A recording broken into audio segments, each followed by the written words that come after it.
Ito na siya guys. Very elastic. Elastic na siya guys. Kahit hindi mo siya titingnan-tingnan. Kung alam mo, may timer kayo. Yan o. Hindi na siya napupunit. Pag may timer, kahit hindi mo na siya tingnan.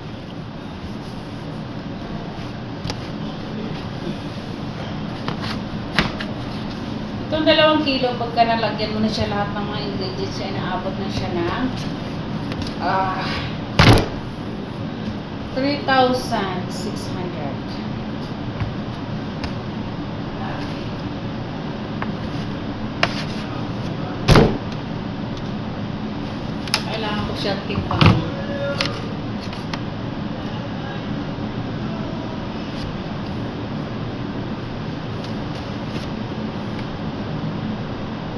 Ito, 3,655.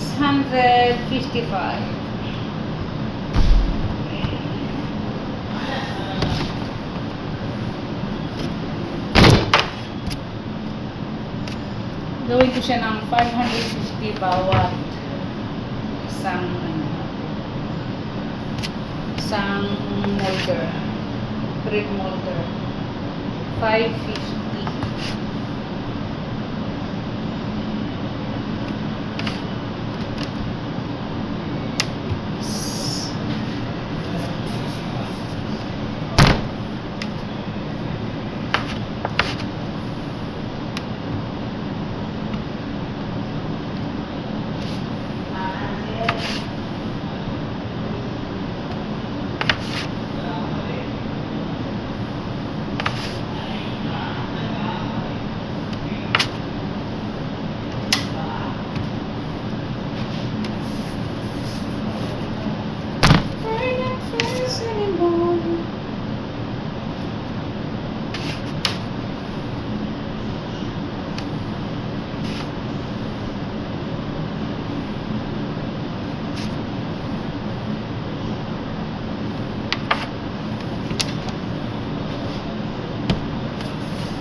Yung sobra, i-divide ko din siya sa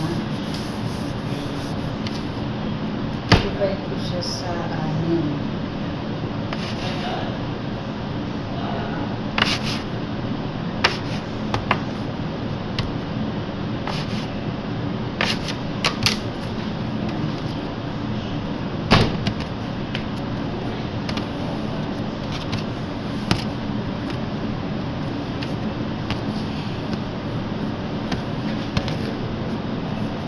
Post muna natin guys sa peace. Ito na guys. Tingnan ko rin siya kung pwede na siya i-roll. Hindi siya dito umaalsa masyado kasi nga malamig.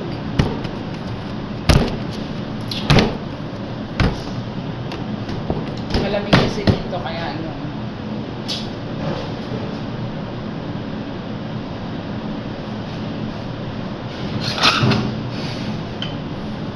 Pero doon ko yun sa oven ko kasi ito pinapaalsa. Yung oven na hindi pa naka-on. Malaki naman po yung oven namin. Kaya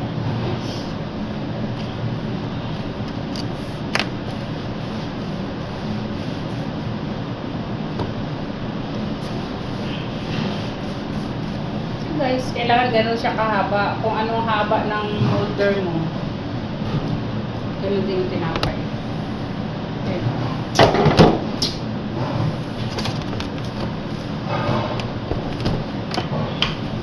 Kailangan mo siya talaga gamitan ng rolling pin kasi nga para mawala yung mga ano niya, bubbles. Ang iba guys, ganyan sila magawa. Una dito sa ano, pero ako kasi mas comfortable ako yung doon sa kabila. Okay din naman to.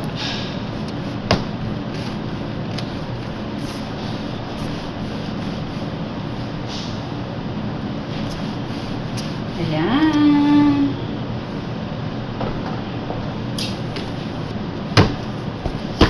Yung 2 kilo, ginagawa ko lang siyang 6. Kasi nga, para ano talaga, para maganda talaga yung kanyang forma. Kasi minsan, ginagawa ko siyang 7. So, hindi siya, pag naluto siya, hindi siya punong-puno. Kahit napaalsa ko nga ng maayos, tapos sobrang lambot niya. Sobrang lambot, kaya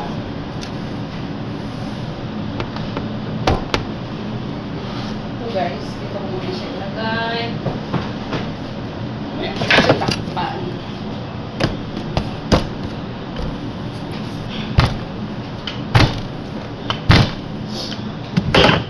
Ganyan ako guys, ganyan ako. Dito ako nagsisimula. Ito, kailangan lagyan mo siya ng force pag ilalak mo siya para hindi siya magkaroon ng bubbles. Yan. Ilalak mo. Diba, na-experience natin sa mga bakery minsan, yung kanilang tasty bread, minsan yung gitna, ang laki ng bumabutas. Kasi nga, may mga bubbles siya na hindi nila nababasag. Tapos, kailangan kasi hindi siya mapasukan ng hangin. Kaya kailangan siya i-lock. Iba siguro, syempre, sa mga commercial na tinapay. Tapos, minsan, tinatamad na yung mga tao nito. Yung mayayari. Ayan o. Kaya, makikita nyo parang binibigyan ko siya ng force. Kasi, nilalak ko siya. Para hindi siya mapasukan ng hangin.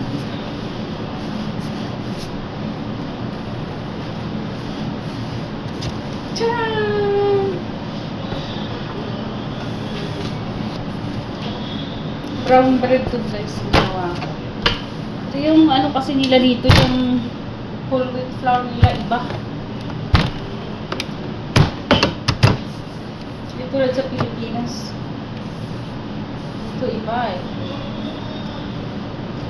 Parang nakamix na siya sa red flour, hindi ko maintindihan.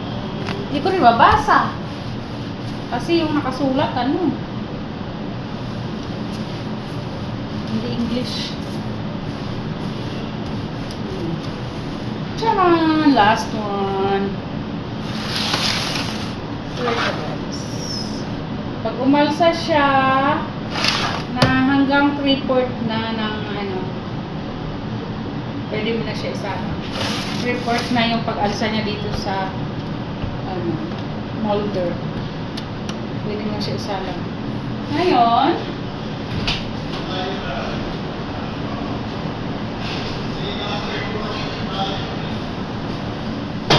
tatakpan ko siya guys. Tapos ihahati ko siya doon. Papaalsahin ko siya doon sa oven na hindi nakabukas. Bilis na nga ako. Alsa rin siya kaagad. Dito kasi kailangan 2 beses na yan siya umalsa kasi pag pinaalsa mo na pinaalsa, pag once na bumagsak na siya, hindi mo na siya ayos. Makakain pa rin naman pero hindi na siya ganun kaganda.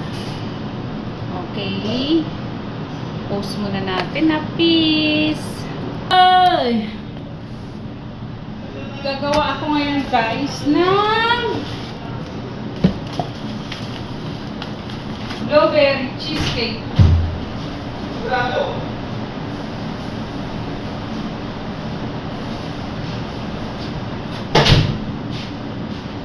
Timpang muna ako ng 250 grams na grahams. Ang grahams nila guys dito. Ito yun. Graham crust. Yan o.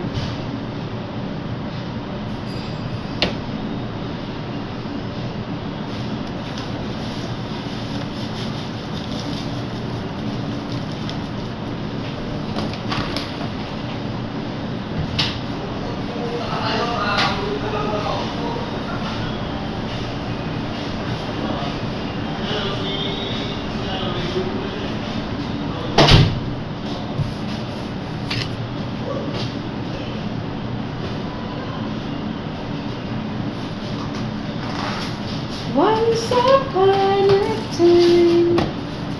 Meron siya ng 95 grams.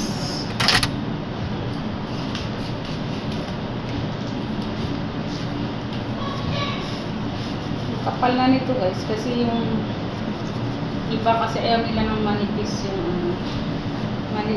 yung crust.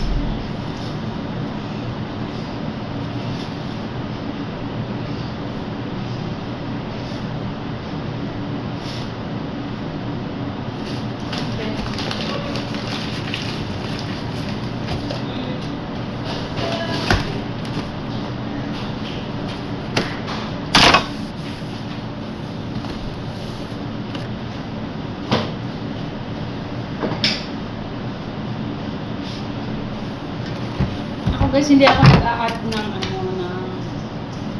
sugar sa crust. Natural yung lasa ng grahams at saka butter lang. Yung iba kasi nakikita ko naglalagay sila ng sugar. Ako hindi.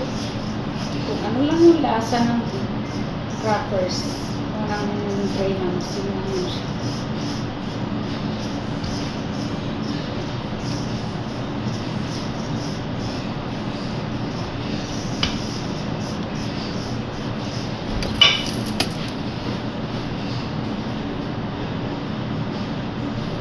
Gamit tayo ng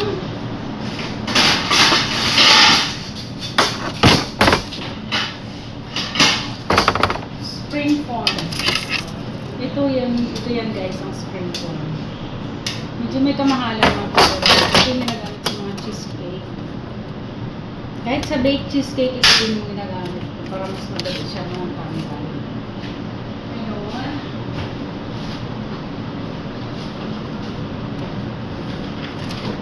Lagyan ko siya ng liner kasi hindi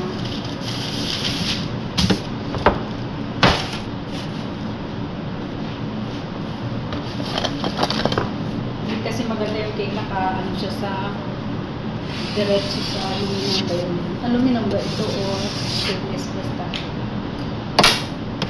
Kasi may pintura yun. Pag natanggal to ang pintura niya or yung kanyang kulay, back to aluminum or stainless, hindi ko siguro.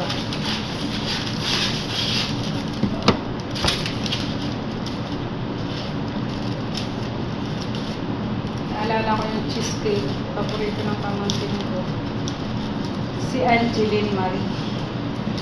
Auntie, gawaan mo ako ng cheesecake ng blueberry. Kaya nung umuwi ako doon, ginawaan ko sila ng isang beses. Kasi napakamahal naman kasi ng ingredients.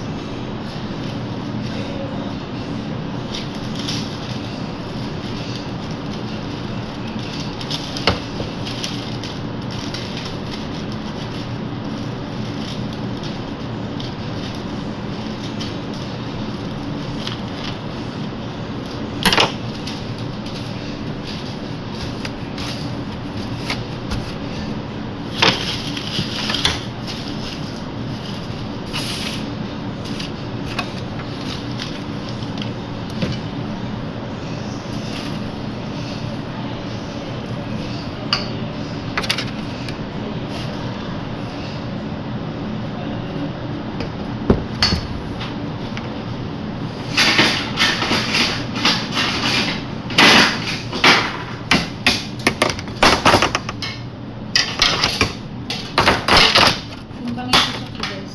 Muna ilagay ko muna siya sa zero kasi gusto ko talaga malaman kung kapal.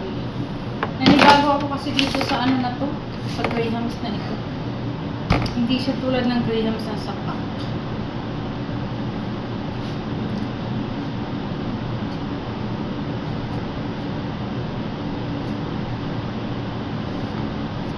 Nung nalagyan na siya ng butter, 250 naging 300 plus na siya.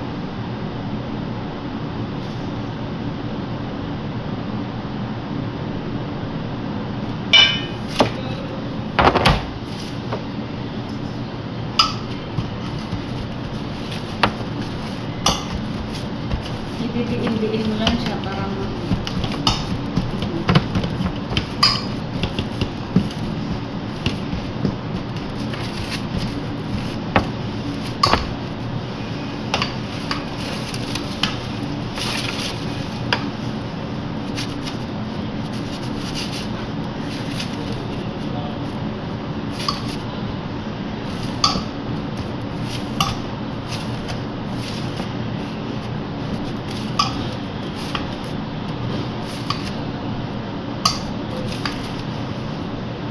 guys, tapos ilagay na natin sa chiller para mag-set.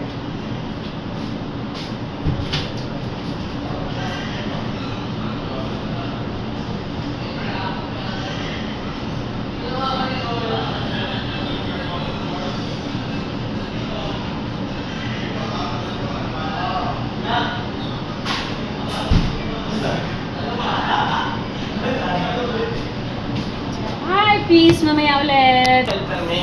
Wala. Cake ang ginagawa ko. Wala kang may tutulong dito. Si Russell, nanuntok. Nakabayad ng $1,000.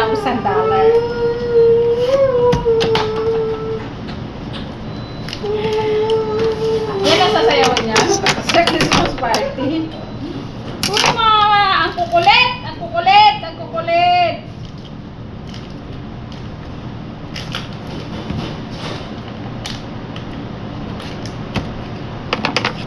Pero masaya naman ako sa kanila kasi respeto din nila.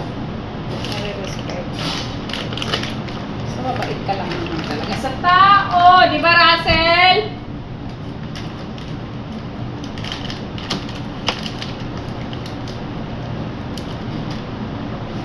Talaga, hindi ko talaga gusto yung pag-ano ng cream cheese. Napakalagkit ng ano niya.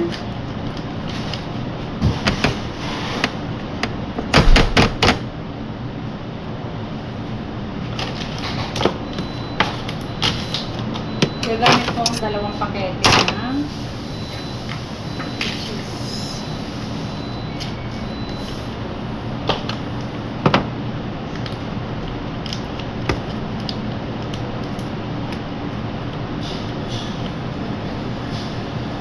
Dami order, naririnig ko dami order.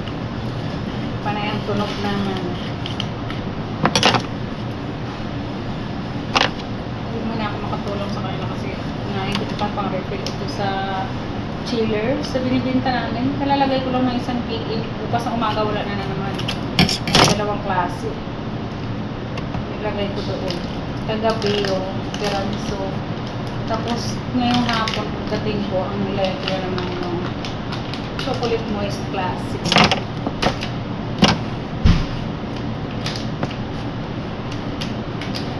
Tapos ngayong linggo, Paris ng blueberry is OB. Sunod na naman, American bake naman. Hindi ako gumagawa ng best cheesecake guys kasi hindi pa nila na-posting. Kumbaga may sinusunod ako menu every week.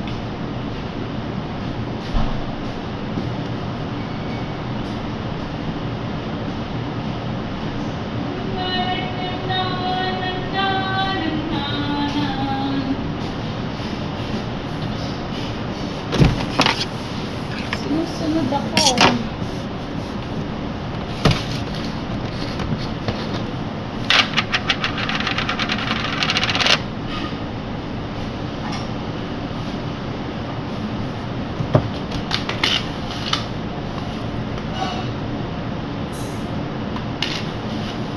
Lalagay ako guys ng asukal.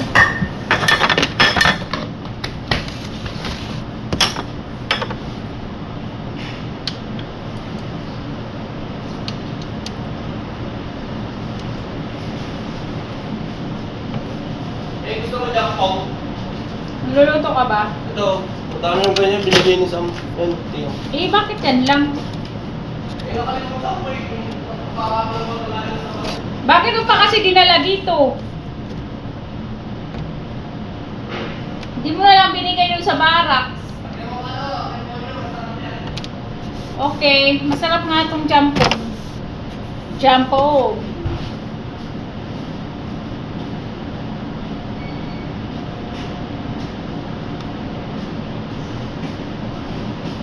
Okay guys. Let's start. Dito ka na naman. Ayan.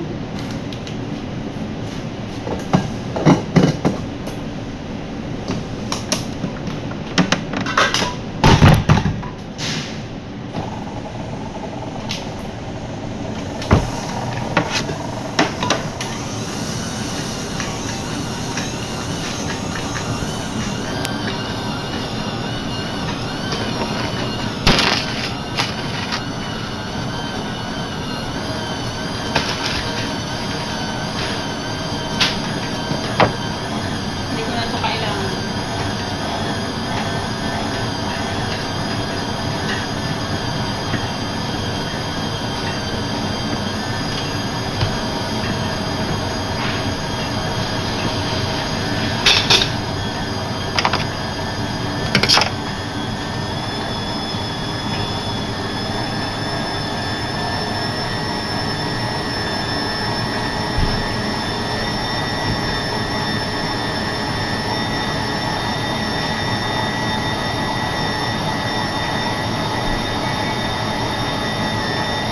I'm feeling lonely.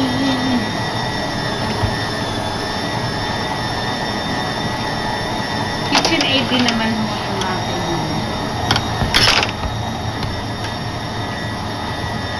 yung pangalan ng ating, ang brand ng ating mixer.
Pinas pa galing kasi sa chiller yung aming cheese, cream cheese.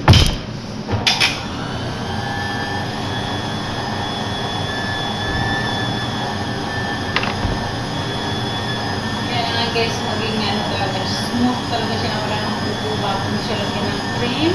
Kasi pag nilagyan mo siya ng cream na hindi pa siya masyadong smooth at saka may buo-buo pa siya ng cream cheese. Hindi maganda.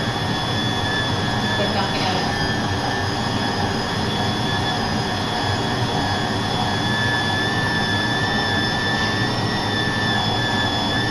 Tapos bukas na naman gagawa ng tubig. Tubig cream. OB, mapig yung ginagawa.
mag-garnish na tayo ng ito.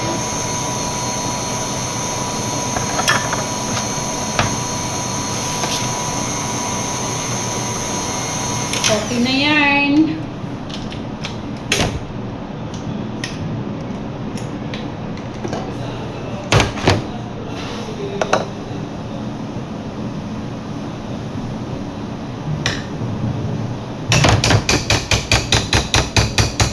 Ipagay ko yung nila ito itak-tak kasi nga. Ano, masisira ka. Hindi naman. Huwag namang lakasan. Masisira naman yung west niya. Kunting tak-tak. Hindi naman kailangan hard kapag tak-tak. Kailangan mo siyang mix ng spatula muna kasi mayroon sa mga gilid na hindi siya na ano. Yan.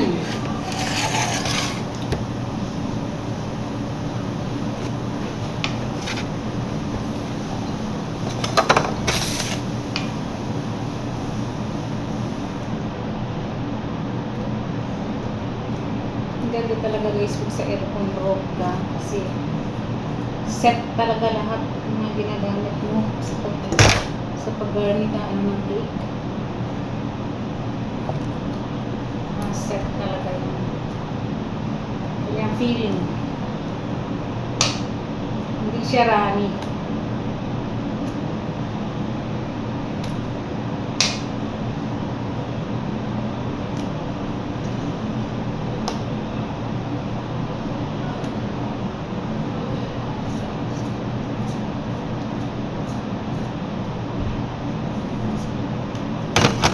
Tapos guys, ang ginagawa ko, hindi ko pinapatong yung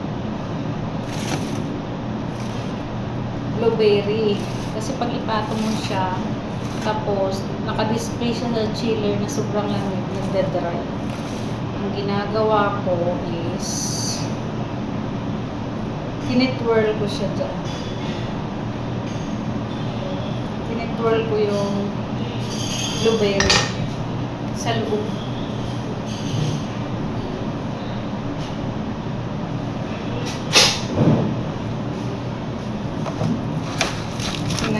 Ang gagawin.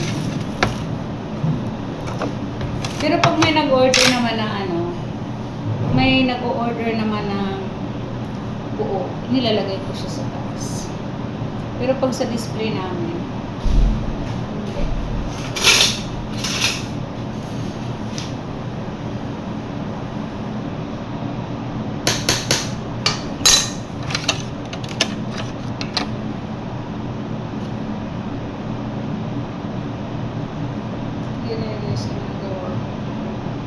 Ititwirl ko yan siya later.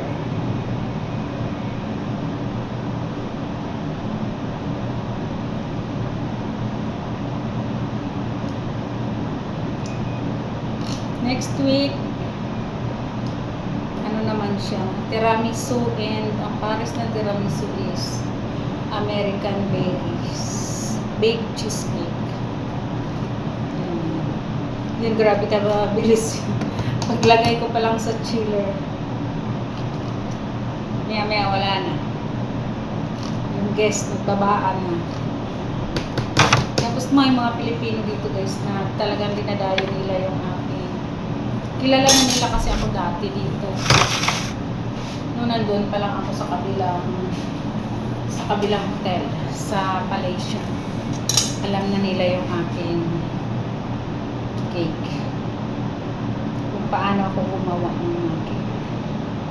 Sorry, hindi ko to masyado nagawa sa Pilipinas kasi sobrang mahal ng ano. Tapos pag mahal ang ingredients, syempre taasan mo rin yung ano mo, taasan mo rin yung price. Hindi afford ng mga, afford naman siguro, pero kaso nangihinayan sila kasi syempre pipili nila ng cake na isang piraso, maghahalaga siya ng 1.8 para hindi siya reasonable, hindi siya ano sa pamilya ba, hindi reasonable. Bakit bumili ka ng ganun mamahal na cake na pwede ka naman bumili ng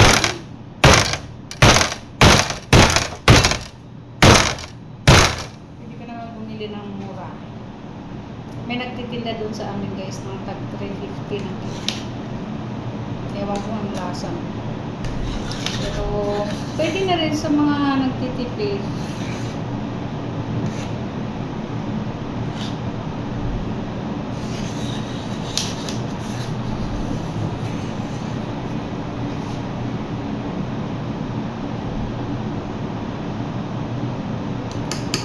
Yan, ganyan siya.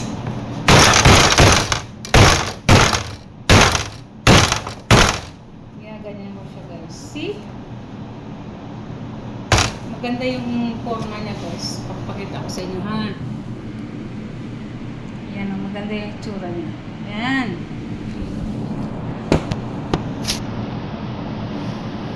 Suppose, i-shell ko siya. Kasi ito, non-bake ito. Mayroon din akong mga cheesecake na bake. Mayroon din. Pero, sarap. Ito guys, nakakaanit. Pag natikman ng guest ko, minsan ginagawa ko pa lang, nagpapa-reserve. Ang mga guest kasi namin dito guys, nag-i-stay ng tag 1 week. Yan. Wait a minute. Okay guys, bye! See you for the next cake na gagawin ko. Mamaya ipapakita ko sa inyo ang finished product ng aking bread. Ito na guys, ang aking finished product ng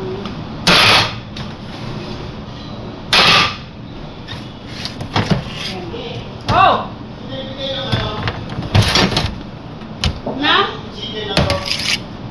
Si Ma'am Easy. Kailan kanina? Kagabi. Ano yung binigay niya? Ito lang, chicken. Chicken na yan. Mozzarella yung chicken niya? Hindi akin.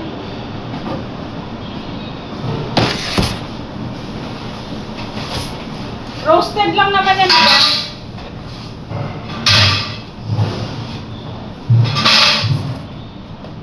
Roasted chicken.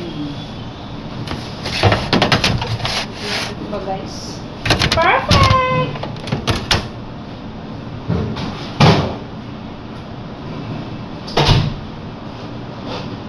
I feel like taking a walk. Perfect talaga yung tinapay. Oh.